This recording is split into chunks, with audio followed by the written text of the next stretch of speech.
Bonjour à tous et bienvenue dans cette nouvelle vidéo. Restez bien jusqu'à la fin de la vidéo parce que vous serez capable à la fin d'écrire votre lettre de motivation, une lettre de motivation attirante et structurée. Dans cette vidéo, vous verrez également un exemple concret pour vous guider pleinement dans la réalisation de votre lettre de motivation. Récemment, je suis retombé sur un livre qui m'a grandement aidé dans ma recherche d'emploi. Je vous mets le lien de ce livre dans la description. N'hésitez pas à jeter un coup d'œil. Abonnez-vous et laissez un petit pouce, ça fait toujours plaisir. Je vous laisse directement avec la vidéo. À plus! Bonjour à tous. Alors dans cette vidéo, on va voir ensemble un petit peu la structure que doit avoir votre lettre de motivation pour qu'elle soit percutante et surtout attirante pour le recruteur. Alors ce qui est important, c'est d'avoir surtout une lettre de motivation organisée. Alors pourquoi je vous dis ça? Parce qu'en fait, le recruteur, lui, il ne veut pas passer 50 ans à regarder votre lettre de motivation et essayer de comprendre quelque chose. Lui, ce qu'il veut, c'est que ça soit organisé en paragraphes, que ça soit fluide au visuel, que ça soit bien délimité et surtout qu'il n'y ait pas en fait 6 paragraphes, un de 20 lignes, un de 10 lignes, un de... Voilà. Pour vous donner un petit peu l'exemple, il faut que ça soit équilibré. Voilà. On peut dire ça, il faut que ça soit équilibré, il faut qu'il y ait un petit peu le même nombre de paragraphes, de lignes dans les paragraphes pour que ça soit surtout attirant visuellement.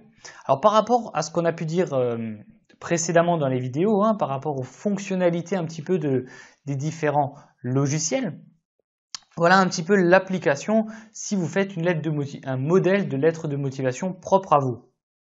Alors vous devez mettre en haut à gauche le destinataire, l'expéditeur, pardon, l'expéditeur qui est le candidat, donc vous.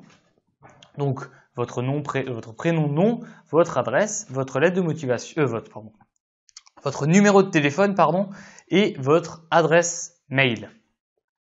Alors là, il y a quelque chose qu'on n'a pas vu ensemble, c'est les petites icônes qui sont là. Alors ça, sur Word, il faut aller dans Insérer, Symbole, Autre symbole, et là, vous allez aller sur la flèche qui est ici et vous allez chercher le W et Widgets. Donc il y a 1, 2, 3. Donc, sur ces 3 onglets, il y a pas mal d'icônes. Nous, ce qu'on cherche, il est sur le premier. Donc là, vous avez notamment le téléphone, la lettre.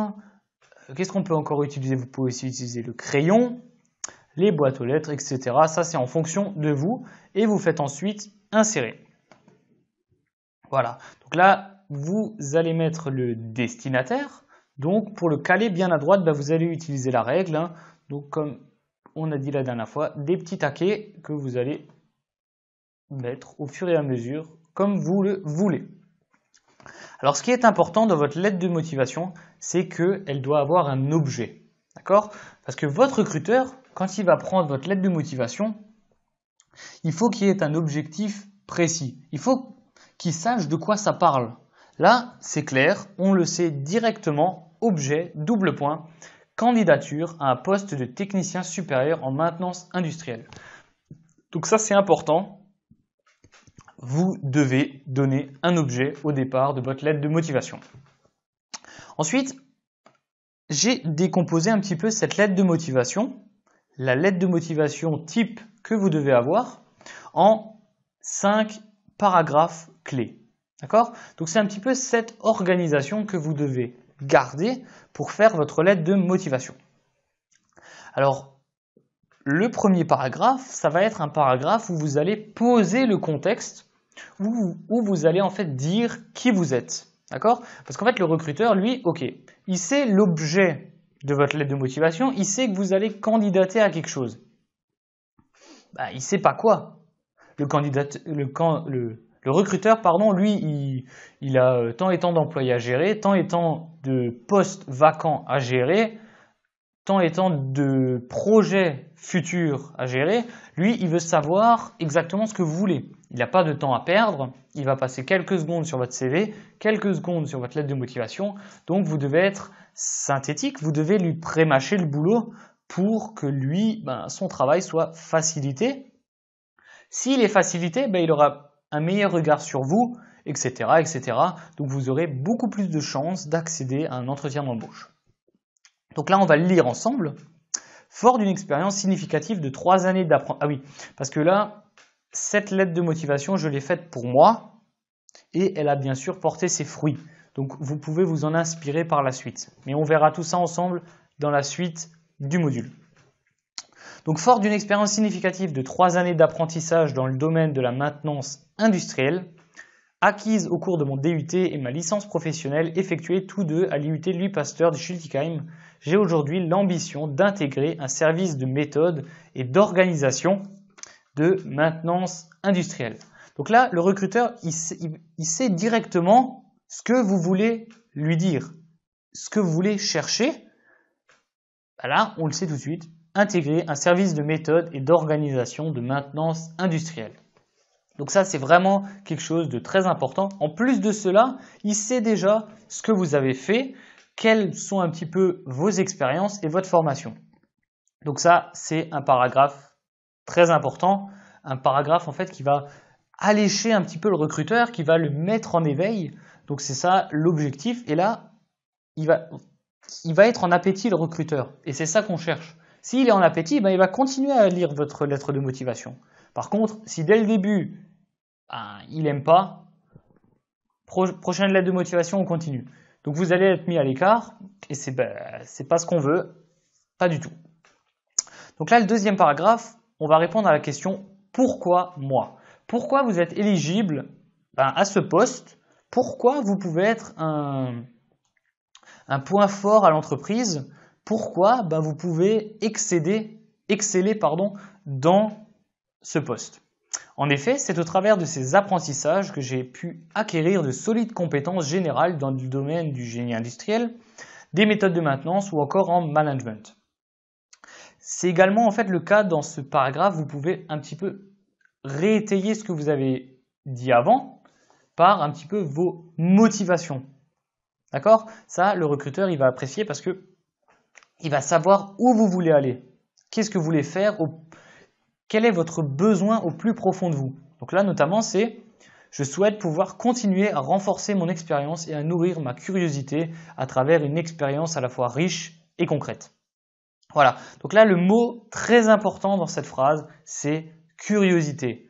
Il faut être curieux. Ça, c'est vraiment quelque chose. Si vous dites que vous êtes curieux, ça va montrer que vous êtes intelligent. D'accord?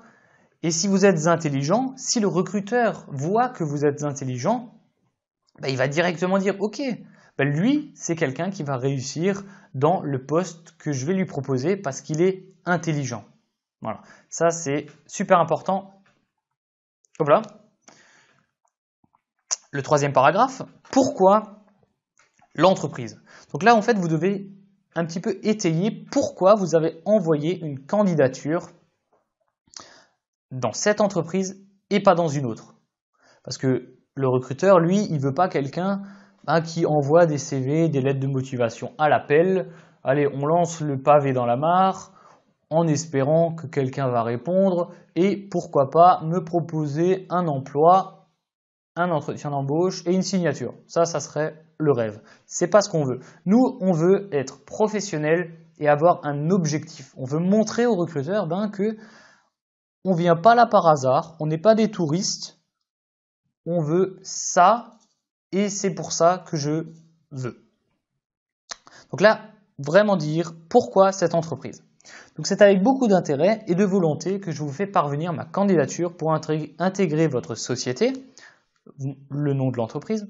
Une visite détaillée de votre site internet m'a permis de découvrir avec beaucoup d'intérêt le monde le secteur dans lequel vous évoluez et les problématiques auxquelles vous êtes confrontés.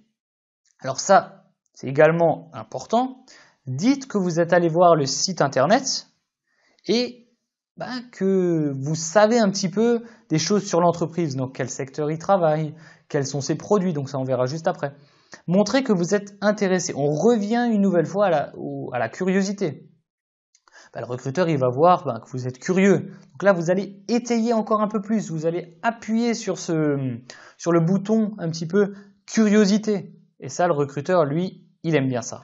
Donc surtout, montrez que vous êtes quelqu'un de curieux, montrez que vous êtes allé faire des recherches sur l'entreprise, etc., etc. Donc le choix de postuler chez Entreprise a été motivé par la haute technicité de vos produits qui fait de vous un leader de votre secteur quant à la qualité de vos produits et votre savoir-faire inégalé. Donc là, ce qu'il faut faire, c'est pas trop être lèche-cul, quoi. Mais il faut dire les choses. Je suis allé voir ce que vous faites. Je trouve ça très bien. C'est en correspondance avec ce que je veux faire. Donc, c'est très bien. Ensuite, le 4e paragraphe. Pourquoi nous? Donc là, vous devez montrer un petit peu pourquoi vous pouvez être un point fort à l'entreprise et pourquoi cette entreprise peut vous apporter quelque chose. L'objectif, c'est vraiment qu'il y ait un mariage entre vous, une symbiose. Pourquoi l'entreprise, elle ne fait pas une mauvaise affaire en vous prenant et pourquoi vous êtes intéressé. Donc ça, c'est l'objectif de ce paragraphe. Donc une intégration dans votre société serait en effet pour moi une véritable opportunité professionnelle.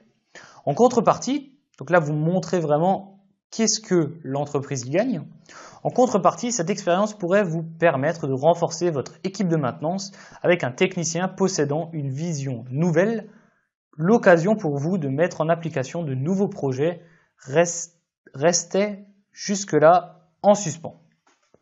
Donc là, montrez qu'est-ce que vous pouvez apporter à l'entreprise. Ça, c'est vraiment le recruteur. Le recruteur, il va titiller ce paragraphe parce que c'est ce paragraphe qui va montrer au recruteur qu'est-ce qu'il peut y gagner. Si lui peut y gagner quelque chose, s'il peut déjà remplir son cahier des charges et qu'en plus de cela, il y gagne quelque chose, là, vous marquez des points et c'est ça l'objectif. C'est montrer au recruteur que vous êtes quelqu'un de fiable, quelqu'un de professionnel, quelqu'un qui est motivé, quelqu'un qui en veut, quoi. Ça, c'est l'objectif. Ensuite, pour conclure un petit peu cette lettre de motivation, on va finir par un dernier paragraphe qui va être en fait la demande d'entretien et la formule de politesse. D'accord ? Donc, il faut montrer en fait que vous êtes ouvert à l'entretien d'embauche, que vous restez à disposition du recruteur pour toute éventuelle question. Donc, j'espère pouvoir prochainement vous exposer plus en détail mes motivations lors d'un entretien et je reste dans cette attente à votre entière disposition. Donc là, on montre vraiment qu'on veut arriver à l'entretien d'embauche. Ensuite, on va conclure avec la formule de politesse. Je vous prie d'agréer Madame, Monsieur, en l'expression de mes salutations distinguées. Et surtout, vous n'oubliez pas de signer prénom, nom, William Meyer. Voilà un petit peu la structure générale d'une lettre de motivation. Donc là, vraiment, ce que vous devez garder en tête, c'est les différents paragraphes. Les différents paragraphes. Paragraphe 1, posez le contexte. Qui suis-je? Paragraphe 2, pourquoi moi? Pourquoi je suis un bon élément? Paragraphe 3, pourquoi l'entreprise? Pourquoi je viens candidater chez vous et pas chez quelqu'un d'autre? Paragraphe 4, pourquoi nous? Donc pourquoi vous et moi, on pourrait aller de l'avant en symbiose? Qu'est-ce que vous pouvez y gagner? Qu'est-ce que moi je peux y gagner? Et ensuite, vous terminez avec une demande d'entretien et la formule de politesse pour montrer que vous êtes quelqu'un de poli et surtout que vous êtes ouvert à l'entretien d'embauche et que vous êtes quelqu'un de motivé.